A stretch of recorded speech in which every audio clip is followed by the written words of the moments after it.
Welcome back to Matan's One-on-One podcast. We normally spend 30 minutes speaking about a seminal figure or idea in that week's Parsha, but this week there will be no Parshat Shavua because we have the pleasure of celebrating the holiday of Pesach.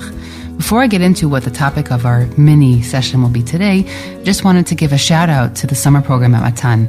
The summer program will be beginning on June 29th and will be continuing through July 20th. The topic this year is the Jewish emotional experience. There's really a star-studded lineup with tremendous lecturers and teachers that will be speaking throughout this experience. All classes will be available in live and on Zoom. There's a combination of Hebrew and English, and check out matan.org.il for more details. It's bound to be a wonderful experience, and for those who will be there in person, I'll be thrilled to see you and speak more. Today I wanted to speak very briefly about the book of Shir Ha-Shirim. It's really one of my favorite books in all of Tanakh, and in honor of Pesach, in which we read Shir Ha-Shirim, I wanted to take a short look at some general ideas that are significant to understanding and appreciating the book of Shir Ha-Shirim. I'll start off just by saying that there are two ways of looking at the book. You can look at it as a series of unrelated love poems, which we'll speak in a moment about their content, but that they're unrelated. They are just collated, in Shir Ha-Shirim is sort of like an anthology of Shir Ha-Shirim, the greatest poems written by Shlomo HaMelech, and that's one way of looking at it. The other way is looking at it as a collection of poems, which is undeniable, but that they are interrelated with one another. And there are themes that repeat, and there are figures that appear in multiple poems. But that if you look at it, and this is sort of, Professor Elias Sis has a book that goes in this direction, as does Harav Yuval Sherlo, that these are poems that interrelate, and that if you read the whole anthology, that you can notice that there's some movement, there's some development. It will be a little bit hubristic to call it a plot, but that there are developments that take place, and the couple that you meet in the opening poem is not the couple you meet at the end. And those are sort of two general interpretive approaches to the book of Shir Ha-Shirim, which are significant for anybody who's looking to study the book to understand them. Am I looking for a relationship between the different poems, or do I let it just continue on? And it's very important when someone reads Shir Ha-Shirim, not just hearing it in shul, but that you have a text in front of you that divides it into poems. It's just not a clear text unless you have that division in front of you. It sort of all just flows into one when you're speaking really about a significant number of different poems that are put into one work. As many of us know, Shir Ha-Shirim is a tremendous oddity in Tanakh, and it presents a number of significant challenges. First of all, God doesn't appear in the book, which we know is also common with the book of Esther. Perhaps more complicated than that is that its content is extremely erotic, from hinted content to open description of body parts that are otherwise not really spoken about openly in other books of Tanakh. In the Psukim themselves, there is no religious undertone in the book. The Psukim don't suggest that at all. It really just seems like love poems that are shared between a male and a female lover who seem to be at the very beginning stages of their relationship. It's not a religious book. And there's also, I would say, tremendous emphasis on physical beauty. It's not just about emphasizing body parts, that itself presents its own, perhaps, modesty question surrounding the book, but that the love seems to be really, really based on physical attraction to one another. There isn't any real clear discussion of personality or other aspects of the love that the two share with each other.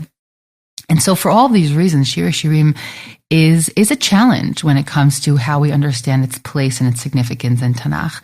Of course, most of us are familiar with the idea that, well, Chazal only brought it in. They only accepted it. And there was debate regarding whether they would accept Shir Ha-Shirim along with Shlomo's other books as well, because they reinterpreted the book, because they explain that this is really a metaphor. We can't accept Shir Ha-Shirim at its face value. It simply is not acceptable. And therefore they offer a radical reinterpretation of Shir Ha-Shirim, and that it's a love story between the Jewish people and God. Now, most of us take this for granted because we've grown up with this concept, but it doesn't happen in any other book of Tanakh where we take it and say, oh, that's interesting. Nope, I'm going to understand it completely differently. We don't do that anywhere else. And so I think, we should appreciate the radical reinterpretation that Chazal do here. And of course, we understand it's because Tanakh is a theological work. Tanakh is not meant to simply explore physical human experiences. It's meant to explore, if it does explore those experiences, vis-a-vis someone's relationship with God. And the only way that Shir Ha-Shirim could have a place at all in Tanakh is if it has theological value. As I mentioned earlier, there are debates that are reflected in a number of different sources, in the Mishnah Masechet Yadayim, and also in Avot de Rabbi Natan, a post-Tanaitic midrashic work, where they speak about this question of, is it a holy book at all? And there's different ways to express that. But all of this represents the tremendous difficulty that was had. And we also know that Shir Ha-Shirim, like it's often used today as well, was used as just love poems that would be spoken about. And Rabbi Akiva warned even in the Tosefta in Sanhedrin, Yud Bet, it says that Rabbi Akiva would say that anybody who sings these songs in a frivolous setting, in a Beit HaMishteh, and just sings them as if they're love songs, en lo chelek l'olam haba, which is a very strong sentence, that he has no place in the world to come. But the idea being is that once they had been canonized and put into Tanakh, that it should be very clear to all that these are only meant to be used as religious metaphors and not for anything else. I'll mention one other aspect regarding the metaphor, which is that there are a number of different metaphors that are actually offered. Those who are familiar with the metaphor are familiar with the metaphor that Rashi uses and Midrash Rabbah, which is that God is the Dod and Am Yisrael is the female character, and that's manifest in a number of different midrashim. Kabbalistic perspectives in the book of Shir Ha-Shirim look at it the opposite. Because the Shekhinah, which is one of the forms of HaKadosh Baruch Hu, it's the female form, and therefore they look at the Re'ayah, the female protagonist of Shir Ha-Shirim, as God, and the male as Am Yisrael. Other philosophical interpretations look at it as a conversation between one's intellect and their spirit, or one's cognitive self and their spirit self. They're all different versions of this metaphor that have sort of circulated throughout the centuries. But it's all based on this same idea, which is that Shir Ha-Shirim only has a place in Tanakh, if we look at it metaphorically.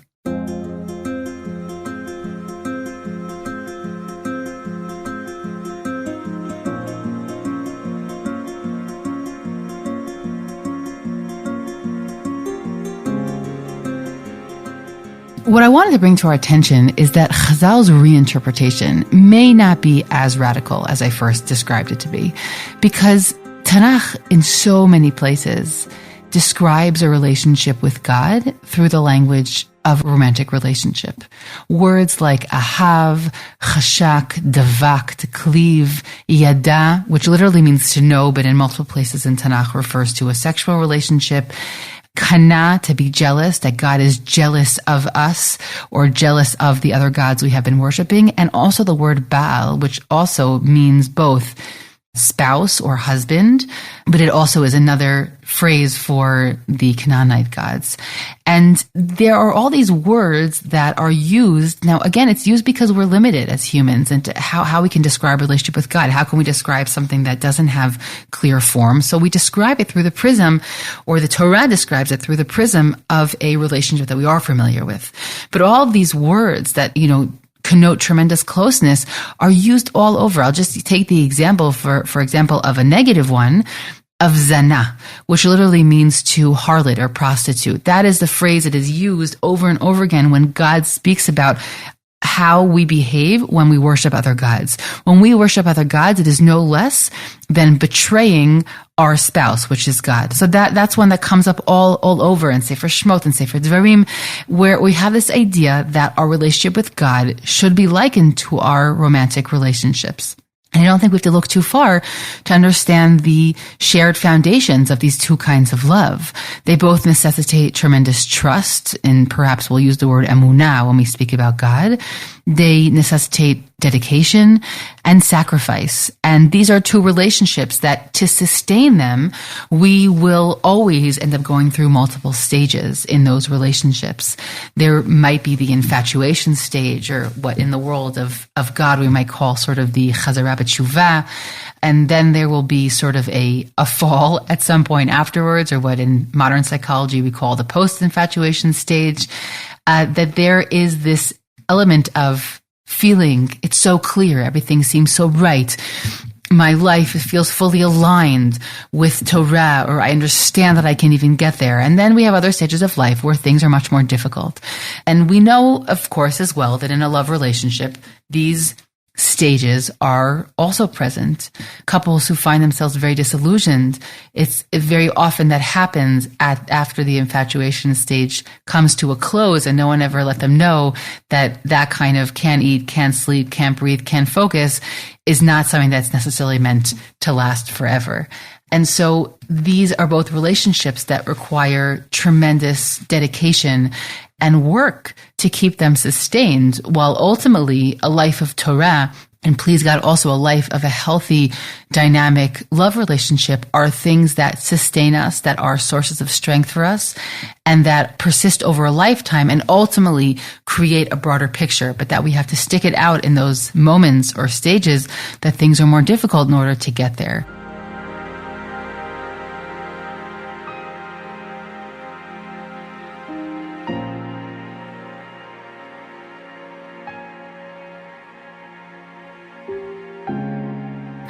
I want to just briefly mention some connections between Shir Ha-Shirim and Pesach.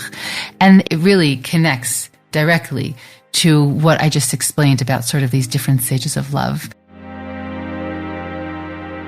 In the second chapter of Shir Ha-Shirim, we have a beautiful poem wherein the dode calls upon the Re'ayah to mimic the spring. I'll just read a few psukim. Kumi lach rayati afati ulechi lach, right? Go out for you, get up for you. Ki hinei hastav avar v'ageshem chalaf halach lo. Right? The winter months have gone, and the rain is no longer. Hanitzanim nir'u ba'aretz, et hazamir higia, v'kol hator nishma ba'artzenu. We have the buds, everything is blossoming, and the springtime birds are coming out. Hate'ina chanta fageha, v'gfanim smadar natnu reach. We have all the summer fruits beginning. We have the earliest buds of the te'ina, of the fig tree, and we have also the geffen, the grapes. We have all the beginning kernels of the growth, and he really urges the woman to mimic the spring and that she should come out and blossom and come and be with him. This poem, among others, but really is the poem that is most derived in parallel to the holiday of Pesach. And one can look deeper in Rashi's commentary, has a number of them, and other midrashim, but where the midrash speaks about the fact that this moment is describing the moment that God decides to redeem Am Yisrael. And it finds parallels to Moshe and Aaron in some of the fruits that are mentioned. And we have here this moment where God says, this is your moment. You are going to now leave Egypt. And he's encouraging us to wake up from our disinterest, from our slumber after all these years of slavery. And he wants us to get up and to go out. And one of the midrashim works off of Pasuk Tet, again in the second chapter of Shir Ha-Shirim, which says, הנה זה עומד אחר כותלנו, משגיח מן החלונות ומציץ מן החרקים. That says that the dode, where is he right now? And it's again, it's a little bit of a Romeo and Juliet scene, that he is waiting behind the wall and he's looking through the cracks. Right? He's looking to try and get a glimpse of the Re'ayah because he's yearning to see her. And the Midrash takes this pasuk and parallels it to a pasuk we have in Shmot Perek Gimel, Pasuk Zayin. It says, Vayomer Adonai r'o ra'iti et oni ami asher b'Mitzrayim ve'tza'akatam shamati mipnei nogsav ki yadati et mach'ovav. Where God sort of says, no, I hear it now. And we sort of ask ourselves, well, why did God now all of a sudden hear what they were crying about? But obviously something had changed in their plight and in their desperation. And the Midrash parallels it to this pasuk from Shir Ha-Shirim. It parallels it to this idea of the dode sort of peeking out from behind the wall and in between the cracks where he's trying to get a glimpse at the Re'ayah. And this is in that poem that we just mentioned before about the springtime. It's the beginning of it, where it says, Hinei ze omed achar kotlenu, mashgiach min hachalonot umetzitz min hacharakim. That there is the dode who's standing behind the wall and he's mashgiach, which literally just means to looking through the chalonot, but the Midrash interprets it in a much deeper sense, and he's looking through the cracks. And the Midrash says that, we were so sad, we were so desperate, we thought that God wouldn't see us. But then, V'hinei hu hodia, in that pasuk we read in Sefer Shmot, that he tells, well, now I've seen their pain. Shehaya omed umetzitz michalonot hashamayim. He was looking out from behind the windows of Shamayim, and it combines the image of the wall and the windows in Shir Ha-Shirim with God sort of coming out, so to speak, from the sky and declaring that he now sees our suffering. And it's a beautiful image, and it's an image that was taken up in the Yishai Ribo song, which you'll hear a clip played for in a little bit. I'll just say that Yishai Ribo is the king of using Shir Ha-Shirim in his music. Gad Elbaz is also pretty good at it, but Yishai Ribo, I sort of feel like wherever he can stick in a quote from Shir Ha-Shirim, he does. And in his song, Mashgiach Min HaChalonot, which is again the phrase from Shir Ha-Shirim, but it's also quoted in the Midrash. So Yishai Ribo really takes those two ideas from the Midrash and explores them in this song. And in the chorus, he says, Mashgiach Min HaChalonot, מגשים את כל החלומות, וגם כשהוא מסתיר פנים, עודו מציץ מן החרקים. And he says in a verse that is supposed to reflect deep belief and trust in God, that God looks out from the windows and that he realizes all of our dreams. There are a play on words and a rhyme between chalonot and chalomot, of windows and dreams. And even when he hides his face, or there are moments of difficulty where we don't feel God as clearly, he is still peeking out from behind the cracks, meaning God is still there. Even if we don't feel him, he hasn't pushed away the clouds and made himself known, that he's still there and he still is watching and waiting for the moment when it will be the right time to come back. משגיח מן החלונות, מגשים את כל החלומות, וגם כשהוא מסתיר פנים, עודו מציץ מן החרקים.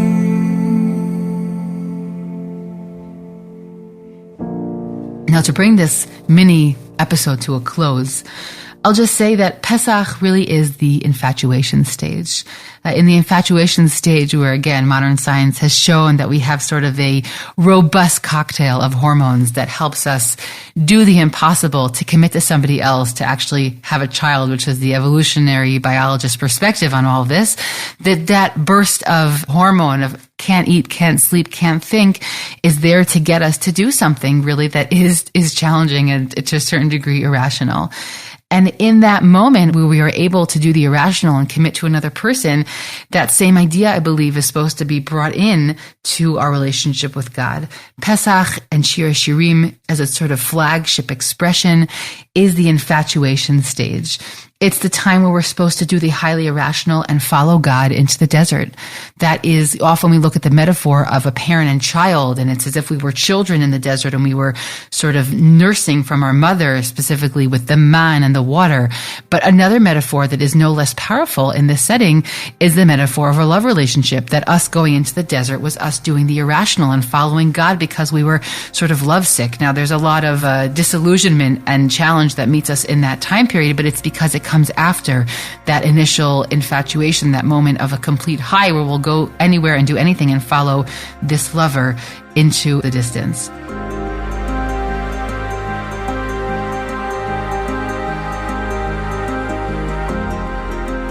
And just like in a real love relationship, when this relationship is worked on and the terms of engagement and the roles are more clearly identified, that is something that will enable the relationship to persist. It will be something much more deep, something more real, and a longer lasting relationship that will have been formed.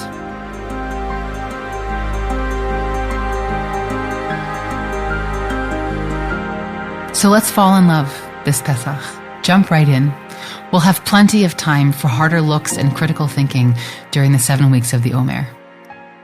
Chag Sameach.